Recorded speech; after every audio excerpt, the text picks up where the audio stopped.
siento que la clase de hoy está por comenzar. Voces de la educación anáhuac. Diferentes expertos nos comparten experiencias, tendencias, innovación y todo lo que debes de saber sobre educación a través de Radio Anáhuac Querétaro. Amplía tus sentidos.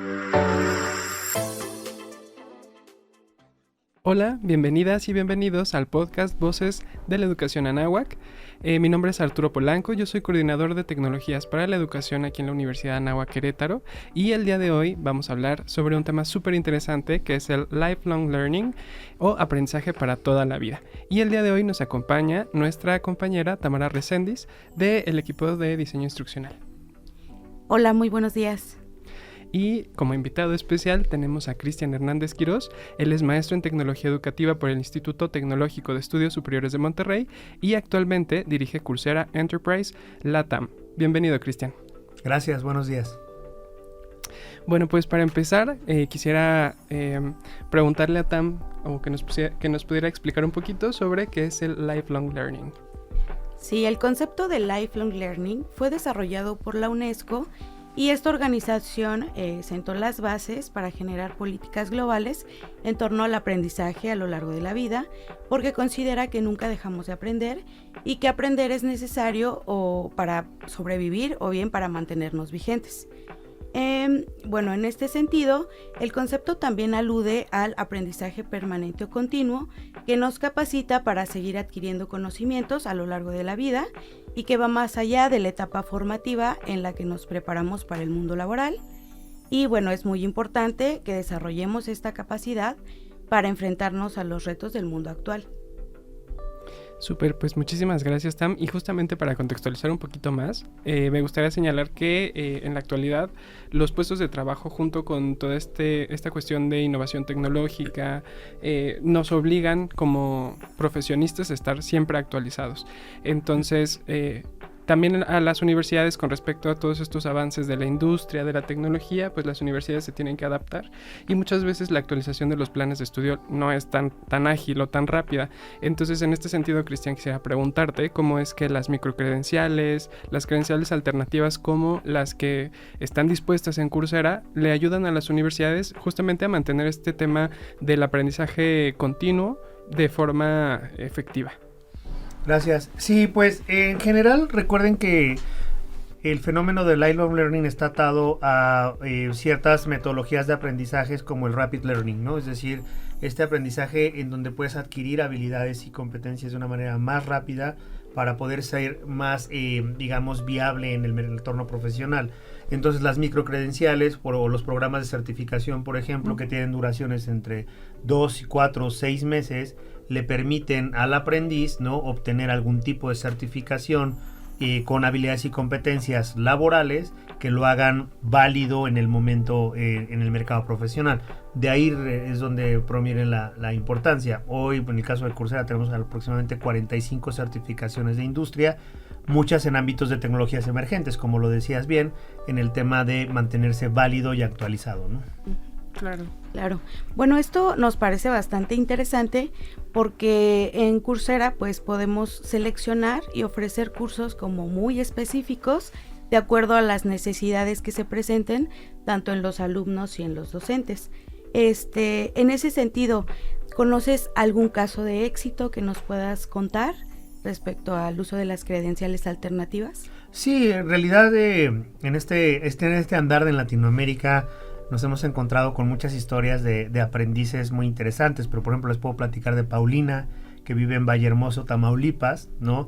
Y que obviamente ella no encontraba una solución para desarrollarse profesionalmente en un área remota, sin desarrollo económico, etcétera, y que tomó un programa de certificación en ciberseguridad a través del programa de Google en Coursera. Y 6 meses después se encontraba trabajando remotamente para una empresa de ciberseguridad en Guadalajara, ella desde Vallehermoso, y es un caso de éxito. ¿Por qué? Pues porque logra desarrollarse, logra introducirse en el mercado profesional a través de la credencial y lo hace perfectamente bien, ¿no? Ahora, esto es solo un granito de arena, hay muchos, inclusive, por ejemplo, nosotros tenemos relación con una isla que a lo mejor han escuchado, que se llama Barbados, en el Caribe. Barbados cambió el modelo de ingreso al Producto Interno Bruto del turismo, que fue gravemente impactado en la pandemia, a el mercado de los nómadas digitales o el trabajo remoto.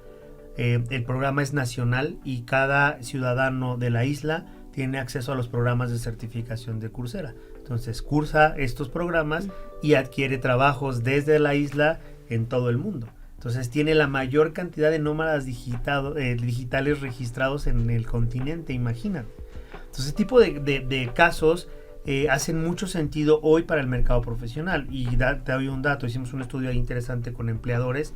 9 de cada 10 empleadores están dispuestos a escuchar un perfil o analizar un perfil si trae una certificación de industria. Claro, y yo creo que eso es súper importante porque te mantiene actualizado siempre con lo más novedoso y bueno, también un poquito enfocándonos a la cuestión docente, que es la población que atendemos principalmente acá. Justo tener este tipo de credenciales te mantiene vigente, te mantiene a lo mejor también como con cierto perfil veraz frente a los alumnos, ¿no? Tienes ese reconocimiento de que pues te sigues capacitando, que a ellos les estás proveyendo contenidos recientes, novedosos y sobre todo que están fundamentados en lo que la industria está necesitando, ¿no? Y bueno, justo en este contexto también me gustaría preguntarte, ¿cuáles consideras que son los retos más grandes que enfrentan los profesores justo al tomar este tipo de credenciales alternativas? ¿O cuáles pueden ser estos retos que pueden presentar para seguirse capacitando de forma continua y cómo podrían resolverlos? Gracias. Yo dividiría la pregunta en dos. Fíjate que agregando a tu comentario anterior, no solamente les permite ser válidos, sino estar conectados con la industria. La industria crea las certificaciones profesionales con la grave preocupación de no sentir ese vínculo con las instituciones educativas. Es decir, oye, me estás mandando egresados como que no están entendiendo lo que yo necesito. Entonces, ahí es donde nace el fenómeno de las certificaciones profesionales. Es decir, te voy a dar cierto contenido relevante para mí que puede adoptar tus aprendices y entonces a crear ese bridge. Como docente, te lo digo, 26 años como docente, yo creo que el reto más importante es regresar o reposicionarnos en la posición de learner. Nos cuesta mucho trabajo, ¿no? Nosotros pensamos que como docentes es, ya estoy hecho, yo domino mi cátedra y listo. Y no es así. Y entonces cuando llega este fenómeno de las famosas plataformas de aprendizaje que se exponencian en la pandemia, nos forzó a regresar a la posición de aprendiz. Es más, el comunicarnos nos forzó a hacerlo, ¿no? Donde se le pica en el Zoom o en el Meet o en el no sé qué, Hoy con Coursera el reto más grande tiene que ver con eso, ¿no? Es como docente realmente ponernos como aprendices y experimentar el aprendizaje acompañado con tecnología, ¿no? Si no lo hacemos, es un ente extraño que sabemos que tenemos que utilizar en nuestras currículas o en nuestras academias o nuestras clases, pero que debe de ser el día a día de los estudiantes, pero no el profesor. Ahí es donde creo que está el reto más grande. Sí, claro, y yo te podría decir que justo como docente de repente volver a esa parte de ser alumno cuesta trabajo. Y más porque a veces, digo, por ejemplo, yo estudié la licenciatura en formato presencial, regresar a la maestría en formato pero ya en línea cuesta trabajo, y luego adaptar también un poco a estas nuevas metodologías de microlearning, de rapid learning, como que es una adaptación constante pero que es muy necesaria como profesores para también entender las necesidades del alumno, las necesidades del mercado y estar como ahí, ser un vector, un punto de encuentro entre todo eso, ¿no? 100%. Cristian, y retomando un poquito esta idea que te comentábamos al inicio, que nos gustaría impulsar esta cultura de aprendizaje continuo dentro de la comunidad anáhuac, desde tu punto de vista, ¿qué nos podrías recomendar o qué tips nos podrías dar para que estemos aprendiendo constantemente y que lo apliquemos en nuestra vida cotidiana? Una gran pregunta y muy interesante, ¿no? Creo que no es ajena a lo que otras universidades están viviendo, no solo en México, sino en el mundo.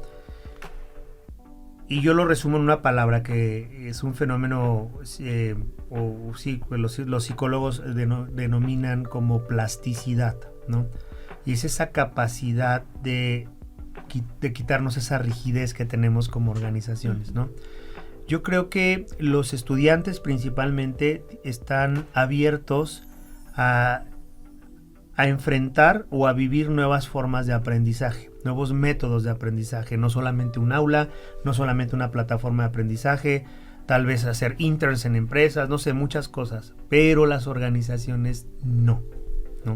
Entonces, el primer paso es tratar de vernos, como en el caso de Coursera, como aliados, ¿no? En este camino de innovación, y que eso les permita abrirse. O sea, al final del camino, hoy, por ejemplo, ustedes saben, como Campus Querétaro, tienen acceso a Coursera, ¿no? ¿Y esto qué significa? Significa que el docente lo puede usar, significa que el estudiante lo puede usar, pero debe de ir más allá. Nuestro fundamento es desarrollar habilidades y competencias para el fomento de la fuerza laboral del presente y del futuro. Esa es Coursera. Pero la universidad probablemente tenga algo de sentido en esto que les acabo de decir. ¿Cómo lo podemos ampliar? Yo te diría 3 tips, ¿no? Primero, siempre al alcance del docente y el staff, sí o sí, ¿no? Dejarles que sean aprendices nuevamente en cosas que les llamen la atención, no necesariamente en un área profesional, porque tenemos cursos en arte, en ética, en muchas otras temáticas que no necesariamente acompañan a nuestra materia en el día a día. Entonces, asegurarnos que la comunidad docente y de staff de esta universidad tenga acceso a este tipo de recursos, ¿no? 2, fomentar la adquisición de estos microaprendizajes. No solamente una certificación, puede ser una especialización o un curso como tal, ¿no? Y 3, y más importante, ayudar a que la comunidad de aprendices, obviamente los estudiantes en su mayoría, entiendan el valor de este tipo de herramientas en su formación profesional, porque hoy lo podemos integrar a una materia, pero lo que queremos es que la voluntad del estudiante le permita ampliarse a otras áreas del conocimiento. Podemos tener un estudiante de medicina con una especialidad en ciencia de datos, sí lo podemos tener. Podemos tener un estudiante de diseño con una especialidad en manejo de proyectos, claro que lo podemos tener, pero le necesitamos abrir el panorama para que eso suceda. Son 3 tips en realidad, más de disponibilidad y acceso, y que eso le permita fluir al programa, ¿no? Por supuesto. Y también en este sentido, recuperando un poquito lo que comentabas de que en Coursera también encontramos tanto a lo mejor cuestiones para desarrollarnos profesionalmente, multi e interdisciplinarmente. También tenemos cursos de, por ejemplo, para esta cuestión de desarrollo personal, autocuidado, etcétera, que también son muy necesarias. Entonces, integrando así como todo este universo de conocimiento, ¿cuáles crees que son las tendencias que vienen para el aprendizaje continuo? ¿Cómo vemos a futuro que va creciendo esto? Fíjate que estamos muy sorprendidos en Coursera de muchas cosas que anticipábamos, que empezamos a trabajar y que tuvimos que acelerar por las tendencias. La primera, y no es ajeno para nadie, la inteligencia artificial generativa, ¿no? Nosotros recientemente lanzamos Coursera Coach, que es una máquina de inteligencia artificial que es tu mentor, literal. Entonces tú estás tomando un curso en Coursera y puedes hacer una pregunta de lo que no entendiste, que te dé más referencias, que te dé otro tipo de conceptos, y está ahí para ti 24/7, ¿no? Entonces hoy vemos una tendencia clara en algo que Singularity University denomina como agilidad digital, que es una nueva habilidad, que es la capacidad del ser humano para interrelacionarse y comunicarse con la inteligencia artificial. Entonces, eso es algo que hoy las instituciones deberían de estar pensando, porque viene completamente a disrumpir un poco estos procesos, porque probablemente ya seamos aprendices, educadores e inteligencia artificial jugando por un bien común, ¿no? Entonces, ¿cómo va a ser ese fenómeno? Segundo, tendencias de empleabilidad global versus tendencias de vocación, llamémoslo así, ¿no? Hoy hay una gran necesidad en todas las áreas de tecnologías emergentes, ¿no? Llámese ciberseguridad, ciencia de datos, desarrollo de aplicaciones, etcétera, versus temas vocacionales que todos conocemos, tal vez psicología, contabilidad, etcétera, que son, digamos, los clásicos que nos han acompañado por décadas, ¿no? Y es un fenómeno interesante. En el primero que les mencioné hay 30 trillones de dólares en empleabilidad. En el otro hay un déficit de empleabilidad. Pero como organizaciones no encontramos todavía cómo ayudar a que estas vocaciones se muevan más bien al área de tecnologías emergentes y hacer un balance. para no seguir produciendo profesionistas desempleados en el día 1 en el que se gradúan de la carrera, ¿no? Y tercero, el desarrollo y medición de habilidades y competencias. Hoy muchas instituciones y organizaciones globales como Burning Glass o Lightcast están proveyendo de data muy importante a instituciones educativas, gobiernos y corporaciones de qué significa una habilidad y competencia y cómo se mide. Yo creo que esas son las 3 cosas que debemos hoy ocuparnos como organizaciones educativas. Muy bien, bueno, en este sentido, Cristian, nos gustaría también mencionar un poco los beneficios que nos trae pues esta vinculación con Coursera for Campus. Y bueno, entre ellos es que vamos a tener acceso a una gran variedad de cursos en diferentes disciplinas académicas y pues con muy alta calidad académica. Y otra cuestión es que vamos a tener también acceso a cursos que nos van a permitir desarrollar competencias transversales, como bueno ya lo han mencionado, por ejemplo en temas de trabajo en equipo, desarrollo de la creatividad, de liderazgo, entre otros temas, ¿no? También nos va a permitir adquirir certificados que avalen estos conocimientos que hemos adquirido en estos cursos y también la flexibilidad que tienen, ¿no? Al momento de que nosotros vamos a decidir en qué espacio, en qué momento estudiamos. Y otra ventaja también es que vamos a poder aprender de manera colaborativa y vamos a poder interactuar con personas de todo el mundo, ¿no? Y para administradores y docentes que utilicen la plataforma, creo que una ventaja muy, muy importante es que van a tener a su alcance una herramienta que es de análisis y seguimiento para visualizar el progreso que van teniendo sus estudiantes en estos cursos inscritos. Lo definiste perfectamente bien, no lo hubiera hecho yo mejor. Solo agrego para ti 14,000 piezas de contenido provenientes de las mejores 200 universidades según los rankings internacionales y de socios de industria de alta importancia y empleabilidad. Ahí es donde se resumen nuestros contenidos. Justo, y pues en este sentido agradecerte muchísimo, Cristian, por esta vinculación que hemos logrado gracias a ti y por supuesto a Coursera. Agradecerte también tu participación en este podcast. Creo que fue una participación muy valiosa, nos dio mucha luz sobre pues estas tendencias en respecto al aprendizaje para toda la vida, y pues bueno, finalmente agradecerle también al público por habernos acompañado hasta este punto y recordarles que tenemos un nuevo episodio cada primer lunes de pues cada mes. Entonces nos escuchamos en la próxima edición. Muchísimas gracias y hasta pronto. Gracias por acompañarnos en la segunda temporada de Voces de la Educación Anáhuac. Te esperamos el primer lunes de cada mes con un nuevo episodio en Spotify.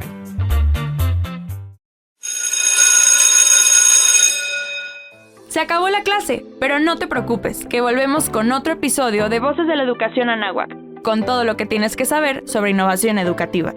Este podcast es traído para ti por Radio Anáhuac Querétaro. Amplía tus sentidos.